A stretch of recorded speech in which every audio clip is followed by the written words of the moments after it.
ನಿಮ್ಮ ಹಳೆಯ ಚಿನ್ನದ ಒಡವೆನ ಅಧಿಕ ಬೆಲೆಗೆ ಮಾರಬೇಕೆ? ಆಟಿಕಾಗೆ ಕಾಲ್ ಮಾಡಿ 8880 ಅಟ್ಟಿಕಾ ಗೋಲ್ಡ್ ಕಂಪನಿ. ಐಎಎಸ್ ಅಧಿಕಾರಿ ಜ್ಞಾನೇಂದ್ರ ಕುಮಾರ್ಗೆ ಇಡಿ ಬಿಗ್ ಶಾಕ್ ಅನ್ನು ಕೊಟ್ಟಿದೆ. ಜ್ಞಾನೇಂದ್ರ ನಿವಾಸದಲ್ಲಿ ಇಡಿ ಅಧಿಕಾರಿಗಳು ತಲಾಶ್ ಅಂತ್ಯ ಆಗಿದೆ. ಹಲವು ಮಹತ್ವದ ದಾಖಲೆ ವಶಕ್ಕೆ ಪಡೆದು ಹೋಗಿರುವಂತ ಇಡಿ ಅಧಿಕಾರಿಗಳು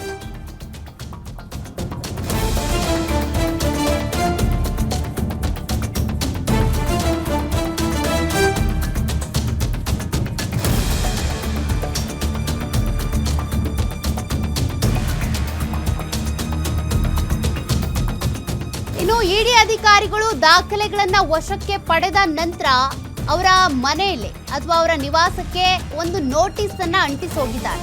ಅದರಲ್ಲಿ ಅವರು 25ನೇ ತಾರೀಕು ತನಿಖೆಗೆ ಹಾಜರಾಗಬೇಕು ವಿತ್ ಡಾಕ್ಯುಮೆಂಟ್ಸ್ ಅಂತೇಳಿ ಮೆನ್ಷನ್ ಮಾಡಲಾಗಿದೆ.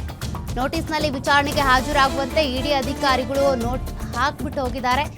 11 ಗಂಟೆಗೆ ಬೆಳಗ್ಗೆ 11 ಗಂಟೆ ಅಷ್ಟೊತ್ತಿಗೆ ತನಿಖೆಗೆ ಹಾಜರಾಗಬೇಕು. ಕಾರಣ ಅವರು ಇಲ್ಲಿವರೆಗೂ ಕೂಡ ಸಾರ್ವಜನಿಕವಾಗಿ ಎಲ್ಲೂ ಕಾಣಿಸ್ಕೊಂಡಿಲ್ಲ.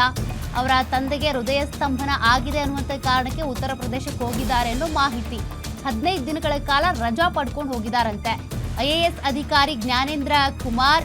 ಹಾಗಾದ್ರೆ ವಾಪಸ್ ಬರೋದು ಯಾವಾಗ? 25ನೇ ತಾರೀಕಾದ್ರೂ ತನಿಖೆಗೆ ಹಾಜರಾಗ್ತಾರಾ ಅಂತ.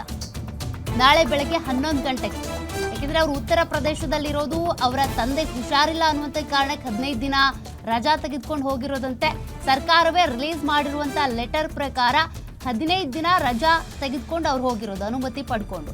ಹಾಗಾದ್ರೆ ನಾಳೆ ಅವರು ದಾಖಲೆಗಳ ಸಮೇತ ಹಾಜರಾಗ್ತಾರಾ ಇಲ್ವಾ? ಈ ನೋಟಿಸ್ಗೆ ಅವರ ಪ್ರತಿಕ್ರಿಯೆ ಏನಾಗಿರುತ್ತೆ ಅನ್ನುವಂಥ ಪ್ರಶ್ನೆ ಇದ್ದೇ ಇದೆ. ಅವ್ರು ನಾಪತ್ತೆ ಆಗಿಲ್ಲ, ತಲೆಮರೆಸ್ಕೊಂಡಿಲ್ಲ, ಬದಲಿಗೆ ರಜಾ ತಗೊಂಡು ಹೋಗಿದ್ದಾರೆ ಅಂತ ಸರ್ಕಾರವೇ ಉತ್ತರ ಕೊಡ್ತಾ ಇದೆ. ಪ್ರಿಯಾಂಕ್ ಖರ್ಗೆ ಅವರು ಇದಕ್ಕೆ ಸಂಬಂಧಪಟ್ಟಂತೆ ರಿಯಾಕ್ಟ್ ಕೂಡ ಮಾಡಿದ್ರು. ಹಾಗಾದ್ರೆ ನಾಳೆ ತನಿಖೆಗೆ ಹಾಜರಾಗ್ತಾರೋ ಇಲ್ವಾ? ಅಂದ್ರೆ ಈ ನೋಟಿಸ್ಗೆ ಸಂಬಂಧಪಟ್ಟಂತೆ ಅವರು ಏನ್ ರಿಯಾಕ್ಟ್ ಮಾಡ್ತಾರೆ? ದಾಖಲೆಗಳನ್ನ ತೆಗೆದುಕೊಂಡು ಬರಲೇಬೇಕಲ್ಲ. ಕೆಪಿಎಸ್ಸಿ ಪರೀಕ್ಷೆಯ ಪರೀಕ್ಷಾ ನಿಯಂತ್ರಕರಾಗಿ ಕೆಲಸ ಮಾಡ್ತಾ ಇದ್ರು. ಆ ಸಂದರ್ಭದಲ್ಲೇ ಆಗಿರುವಂತ ಅಕ್ರಮ ಇದು. ಅದಕ್ಕೆ ಸಂಬಂಧಿಸಿದಂತೆ ಇವರಿಂದ ಏನ್ ಮಾಹಿತಿ ಸಿಗ್ಬಹುದು, ಇವ್ರ ನಿವಾಸದಲ್ಲಿ ಏನ್ ಡಾಕ್ಯುಮೆಂಟ್ ಸಿಕ್ಕಿದೆ, ಇದೆಲ್ಲವೂ ಕೂಡ ನಾಳೆ ಗೊತ್ತಾಗಬಹುದು. ನಾಳೆ ಇವ್ರು ಹಾಜರಾಗ್ತಾರಾ ಇಲ್ವಾ ಅನ್ನೋದೇ ಸದ್ಯಕ್ಕಿರುವಂತ ಪ್ರಶ್ನೆ.